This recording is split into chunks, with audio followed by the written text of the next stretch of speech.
सो hey guys, कैसे हो आप सभी लोग। Welcome back to my channel एजी अनाई मांगा। तो गाइस, आज मैं एक्सप्लेन करने जा रहा हूँ बुक ऑफ एस्पर का एपिसोड नंबर 736 को, जो कि काफी ज्यादा अमेजिंग होने वाला है। इसलिए पहले वीडियो को like, share, comment and hype जरूर से कर देना। और बाकी जिन लोगों ने भी अभी तक इसका पिछला एपिसोड नहीं देखा है, तो मैंने उस एपिसोड का लिंक इस वीडियो के नीचे डिस्क्रिप्शन में दे दिया है। आप लोग जाकर के पहले उस एपिसोड को देख लीजिए, और जिन्होंने ऑलरेडी देख रखा है तो उनके लिए शुरू करते हैं हमारा आज का ये वाला एपिसोड। तो अब इस एपिसोड की स्टार्टिंग में हमें सिक्स प्रिंस लियानर, ज़ूफेन वगैरह को दिखाया जाता है, जो कि वहाँ पर वापस से कॉर्नरोंग के एम्पायर के पैलेस में लौट आए होते हैं। तो वहाँ पे अपने बेटे को सेफ देख एम्पायर भी उससे कहता है कि लिटिल सिक्स, तुम्हें कहीं उन लोगों ने ढूंढ तो नहीं लिया था। तो अपना सिक्स प्रिंस एम्पायर को बताता है कि एम्पायर फादर जिस पल हम अंदर घुसे थे उसके अगले पल ही हमें ढूंढ लिया गया था, और उसी वजह से वहाँ पर एक लंबी लड़ाई हुई। सुनकर के एम्पायर काफी ज्यादा हैरान रह जाता है और अपने बेटे से पूछता है कि क्या आखिर फिर तुम यहाँ पर वापस कैसे आ पाए। इस पर सिक्स प्रिंस ज़ूफेन को देखते हुए बताता है कि इंपीरियल फादर सर ज़ुओ की पावर बिल्कुल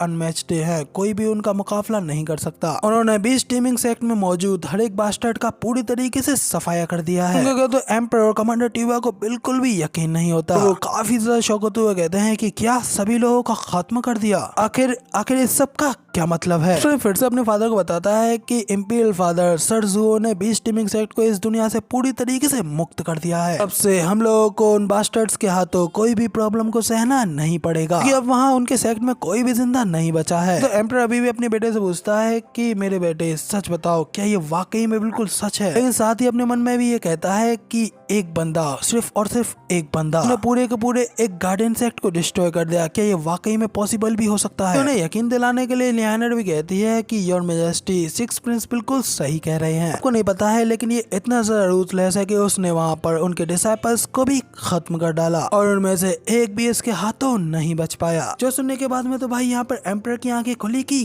खुली रह जाती हैं। अब उसकी आंखों में ज़ूफेन को लेकर के डर और इज्जत दोनों ही होती है। वो जल्दी से अपने बेटे को आवाज लगाता है, उससे कहता है कि बेटे जल्दी से इधर आओ। फादर को इस तरीके से बुलाता हुआ देख सिक्स प्रिंस भी अपने फादर से पूछता है कि फादर आखिर अब क्या हुआ। सिक्स प्रिंस के इतना पूछते ही उसका फादर जल्दी से उसे उसके कंधे से पकड़ता है, सीधा अपने बेटे के साथ में खुद भी ज़ूफेन के सामने झुकते हुए उससे कहता है, सर मैं हूँ खाली चाई, इस कॉर्नरोंग का एम्परर। वाकई में हमारी कॉर्नरोंग एम्पायर को इस विपत्ति से बचाने के लिए आपका बेहद ही ज्यादा आभारी हूँ। हम लोग आपके इस एहसान को कभी नहीं भूलेंगे। इस तरीके से अचानक से एम्परर को ज़ूफेन के सामने झुकता हुआ देख करके तो कमांडर टीवा भी काफी ज्यादा हैरान होते हुए कहते हैं कि योर मैजेस्टी, आप ऐसा नहीं कर सकते, आप हमारे इस नेशन के लॉर्ड हैं। कहता है कि मैं कितना भी बड़ा यहाँ का सम्राट क्यों ना हूँ, लेकिन अगर सर ज़ुओ यहाँ पर नहीं होते तो मैं अभी भी सिर्फ नाम का ही सम्राट होता। कमांडर टीवा, क्या आप ये नहीं जानना चाहते हैं कि ये सब कुछ कितना ज्यादा कठिन रहा है। ये हमारे कॉर्नरोंग और हमारी इंपीरियल फैमिली के लिए सबसे ग्रेटेस्ट बेइज्जती और ह्यूमिलेशन है। मेरे बेटे, तुम भी तो पहले से इस सब के बारे में जानते हो, है ना। जिस पे सिक्स प्रिंस पहले तो एक पल के लिए पूरा स्टंट रह जाता है, फिर उन सब बातों को याद करते हो गुस्से में अपने दांत पीसते हुए कहता है कि हाँ, शुरू से अंत तक मुझे इस सब के बारे में पहले से ही पता था,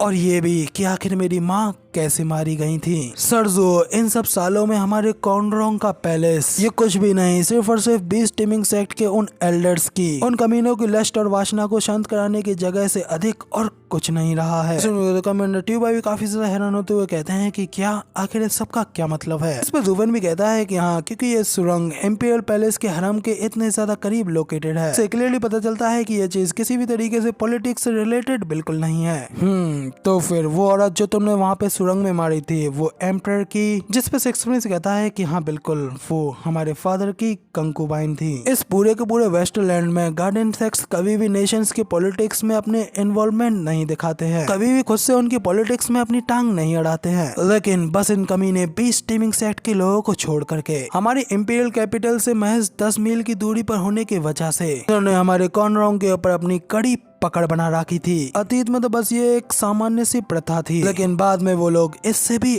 आगे बढ़ गए थे, यहाँ तक कि उन लोगों ने अपनी अय्यासियों को पूरा करने के लिए हमारे इंपीरियल हरम तक एक सुरंग भी खोद डाली। एम्परर भी बताता है कि हाँ, ये सुरंग यहाँ पर सदियों से मौजूद है, तब से ये लोग यहाँ हरम में केओस फैला रहे हैं। हर एक एम्परर को इस सब के बारे में शुरुआत से ही पता हुआ करता था, लेकिन कोई भी यहाँ पर बीस्ट टीमिंग सेक्ट के उन लोगों के दुराचार को एक्सपोज नहीं कर सकता था। पहल की हर एक लड़कियों को जबरदस्ती उन कमीने एल्डर्स के द्वारा ले जाया गया और जो कोई भी इस सब के लिए इनकार करती उसे यहाँ पर बुरी तरीके से पीटा जाता। इसलिए ऐसी स्थिति में कई औरतों ने तो समझौता कर लिया, लेकिन कुछ जो कि पूरी तरीके से लॉयल थी, बिल्कुल सिक्स प्रिंस की मदर की तरह, उन्होंने इस सब को करने के बजाय यहाँ पर मौत को चुना। वो यहाँ पर मदद की गुहार लगाते हुए आई थी, लेकिन उनकी बात को अनसुना कर दिया गया। उन्होंने एक अयोग्य रूलर की भूमिका निभाई। अभी बीच में सिक्स प्रिंस भी चिल्लाते हुए कहता है कि लेकिन फिर हालात इससे और भी ज्यादा बदतर हो गए। उन कमीने बास्टर्डों ने कॉर्नरॉन्ग के लीडरशिप के अगेंस्ट ही अपनी योजना रच दी, जिसमें कि क्राउन प्रिंस के साथ और भी कई सारे प्रिंस यहाँ पर इंपीरियल फादर के खुद के बेटे नहीं है। उनको तो भाई यहाँ पर कमांडर टिवा भी काफी ज्यादा शॉक रह जाते हैं। उनसे पूछते हैं कि क्या आखिर इस सब का क्या मतलब है, क्या वो लोग यहाँ पर इंपीरियल फैमिली की ब्लड लाइन को अफेक्ट करना चाहते थे। तो एम्पर कहता है कि हाँ, पर्दे के पीछे से उन्होंने हमें बैकिंग देने के बहाने से यहाँ पर हमारे कॉर्नरॉन्ग के ऊपर अपना पूरा कंट्रोल जमाने की पूरी योजना बनाई थी। इसलिए तौर पर तो खुद बीस्ट टीमिंग सेक्ट के सेक्ट लीडर ने यहाँ पर उस क्राउन प्रिंस को यहाँ पर अगला एम्पर अपॉइंट कर दिया था। चाहे मैं इसे किसी भी तरीके से क्यों ना देखूं, लेकिन वो उसका ही नाजायज बेटा था। हाँ, मैं इस ग्रेट कॉर्नरॉन्ग का एम्पर, मैं यहाँ पर अपने बेटे के अलावा किसी और दूसरे को सिंहासन देने के लिए पूरी तरीके से मजबूर हो गया था। सुनकर तो कमांडर टिवा और भी ज्यादा शॉक रह जाते हैं। तो वो कहते हैं कि तो बिल्कुल बेतुका है, आखिर एक सेकुलर सेक्ट इंपीरियल पावर को क्यों चाहेगा, तो इससे आखिर वेस्टलैंड का कौन सा एम्पायर उन्हें अपना सपोर्टर बनाना चाहेगा। और आपको इस सब को लेकर के एक बार तो डबल ड्रैगन मैनर में जाकर के रिपोर्ट करनी चाहिए थी। इस तरीके से हम लोग उनके सामने इतनी आसानी से कैसे झुक सकते थे। कमांडर टिवा की ये बात सुनने के बाद में एम्पायर पहले तो हल्के से स्माइल करता है और फिर कमांडर टिवा से कहता है कि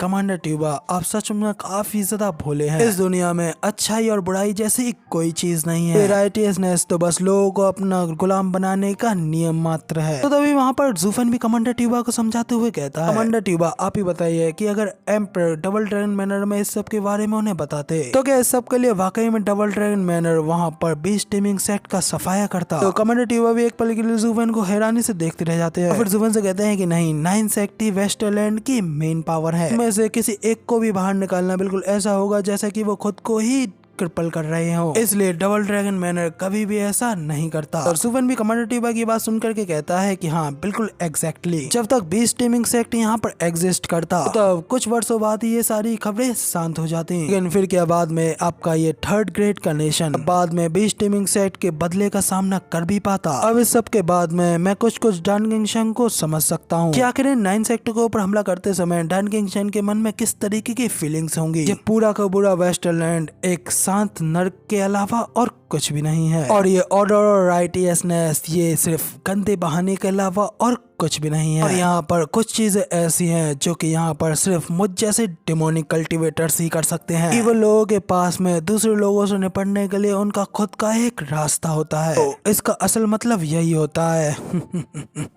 सिक्स प्रिंस, जब तुम मुझे क्राउन प्रिंस के यहाँ और इंपीरियल पैलेस में ले आए थे तो तुम्हारे मन में यही सब चल रहा था, ताकि तब मैं वहाँ हर तरफ चारों ओर खोज रहा था, यहाँ तक कि बिना किसी सुराग के। लेकिन फिर भी मुझे पूरा यकीन था कि तुम मुझे यहाँ जरूर ले आओगे, कि मैं यहाँ पर आकर के सीधा बीस्ट टीमिंग सेक्ट के साथ में अपना टकराव करूंगा। तो भाई सिक्स प्रिंस फिर से जूफन के सामने झुकते हुए कहता है कि मैं ऐसा करने के बारे में बिल्कुल भी नहीं सोच सकता, क्योंकि मुझे सर्जो के हैबिट के बारे में और सभी से ज्यादा पता है कि उन्हें इस तरीके से इस्तेमाल किया जाना बिल्कुल भी पसंद नहीं है। मैंने कभी अपने सपने में भी नहीं सोचा था कि मैं यहाँ पर आपका इस्तेमाल करूंगा। जब मैं आपसे पहली बार मिला था तो तब मैं आपका इस्तेमाल करना कितना भी ज्यादा क्यों नहीं चाहता, लेकिन सर को डबल ड्रैगन गैदरिंग में जिस तरीके से मैंने देखा था, तभी मैं एक नजर में ही आपके कैरेक्टर के बारे में जान गया था। ये भी कि आप कभी इस पाखंडी कमीने को बर्दाश्त नहीं करेंगे। मुझे तो बस इतनी सी होप थी कि सर जो यहाँ पर हमारे कॉर्नरॉन्ग को उनके कष्टों से मुक्त करने में मदद करेंगे, और अगर सिर्फ मैं आपकी मनचाही चीज को ढूंढने में भी आपकी मदद कर पाता तो तब भी मुझे इस बात की बेहद खुशी होती कि मैं आपका एक बड़ा फैन हूँ और आपको ये मानना ही होगा। तो जुवेन भी सिक्स प्रिंस को पढ़ने के लिए एक पल के लिए उसके चेहरे की ओर घूर करके देखता है। पल के लिए यूं ही शांत होते हुए वो वहाँ से हर्ष करके मुड़ते हुए उससे कहता जाता है, मुझे इस सब के बारे में बताए, मैं यहाँ पर आते आते तुम्हें इस सब के लिए टेस्ट करता आ रहा था, यहाँ तक कि जब तुम इस सब को लेकर काफी ज्यादा एक्साइटेड थे तो तब भी तुमने मेरे फैसलों को बदलने के बारे में नहीं सोचा, जो कि तुम्हारे लिए बहुत अच्छा था और यही मेरे लिए काफी है।